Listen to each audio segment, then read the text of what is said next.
ഒരിക്കൽ ബഹുമാനപ്പെട്ട അനസ് റളിയല്ലാഹു തആല അൻഹുവിനോട് മഹാനായ അബൂ ഖത്താദ റളിയല്ലാഹു തആല അൻഹു ചോദിച്ചു, അള്ളാഹുവിൻ്റെ റസൂൽ സല്ലല്ലാഹു അലൈഹി വസല്ലം തങ്ങളുടെ ജീവിതത്തിൽ പതിവാക്കിയിരുന്നു, തങ്ങൾ ധാരാളമായി ചെയ്തിരുന്ന പ്രാർത്ഥന ഏതാണ്?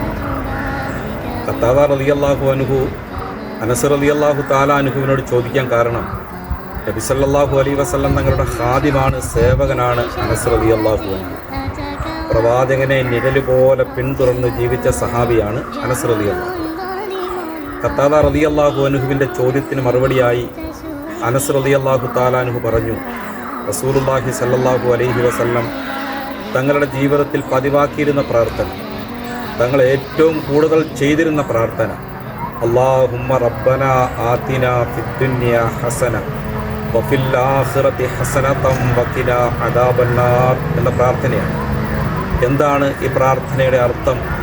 അല്ലാഹുവേ, ഞങ്ങളുടെ രക്ഷിതാവേ, ഈ ലോക ജീവിതത്തിൽ ഇഹത്തിൽ ഞങ്ങൾക്ക് നന്മകൾ നൽകണമേ, പാരത്രികമായ ജീവിതത്തിൽ ഞങ്ങൾക്ക് നന്മകൾ നൽകണമേ, ഭയാനകമായ നരകത്തിൽ നിന്നും ഞങ്ങൾക്ക് മോചനം നൽകുകയും ചെയ്യണം. ഈ പ്രാർത്ഥന നമുക്കെല്ലാവർക്കും സുപരിചിതമാണ്. നമ്മുടെ ജീവിതത്തിൽ നാം ഇത് പതിവാക്കണം, ധാരാളമായി ചെയ്യണം. അള്ളാഹു തൗഫീക്ക് നൽകി അനുഗ്രഹിക്കുമാറാണ്.